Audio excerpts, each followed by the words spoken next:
الحمد لله نحمده ونستعينه ونستغفره ونؤمن به ونتوكل عليه. أما بعد فأعوذ بالله من الشيطان الرجيم. بسم الله الرحمن الرحيم. واذكر في الكتاب إبراهيم إنه كان صديقا نبيا. آمنت بالله صدق الله مولانا العظيم وبلغنا رسوله النبي الكريم الأمين ونحن على ذلك من الشاهدين والشاكرين والحمد لله رب العالمين. کیا نمرود نے بابل میں جب دعویٰ خدائی کا، کیا نمرود نے بابل میں جب دعویٰ خدائی کا، جہاں میں عام شیوا ہو گیا جب خود ستائی کا، جہاں میں عام شیوا ہو گیا جب خود ستائی کا. اندھیرا ہی اندھیرا کفر نے سمت پھیلایا، اندھیرا ہی اندھیرا کفر نے سمت پھیلایا،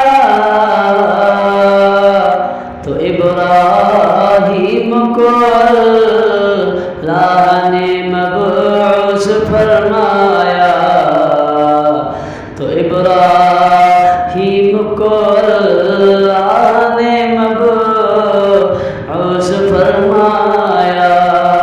اللہ کریم جل جلالہ نے اپنے پیارے خلیل علیہ السلام کے متعلق قرآن عظیم الشان میں ارشاد فرمایا، وَاذْكُرْ فِي الْكِتَابِ إِبْرَاهِيمَ،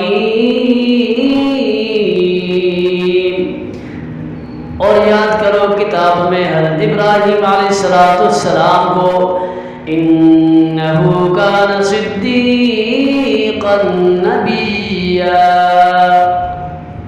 بے شک حضرت ابراہیم علیہ السلام کے اللہ کے سچے نبی تھے. اس آیت مقدسہ میں اللہ رب العالمین جل جلالہ نے ارشاد فرمایا کہ کتاب میں حضرت ابراہیم علیہ السلام کو یاد کرو کہ وہ اللہ کریم کے سچے نبی تھے.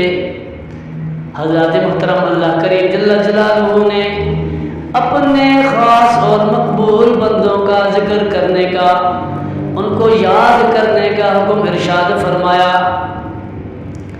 وَاذْكُرْ فِي الْكِتَابِ مریم، اور کتاب میں مریم کو یاد کرو، وَاذْكُرْ فِي الْكِتَابِ موسیٰ إِنَّهُ كَانَ مُخْلَصًا وَكَانَ رَسُولًا نَبِيًّا، اور کتاب میں حضرت موسیٰ علیہ السلام کو یاد کرو، بے شک وہ چنا ہوا اور غیب کی خبریں بتانے والا رسول تھا. وَاذْكُرْ فِي الْكِتَابِ إِسْمَاعِيلَ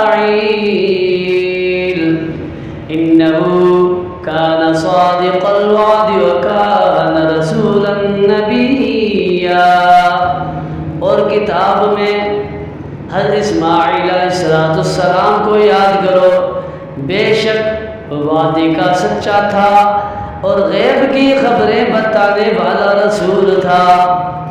وَاذْكُرْ فِي الْكِتَابِ ادریس، اور یاد کرو کتاب میں حضرت ادریس علیہ السلام کو، إِنَّهُ كَانَ صِدِّيقًا نَبِيًّا،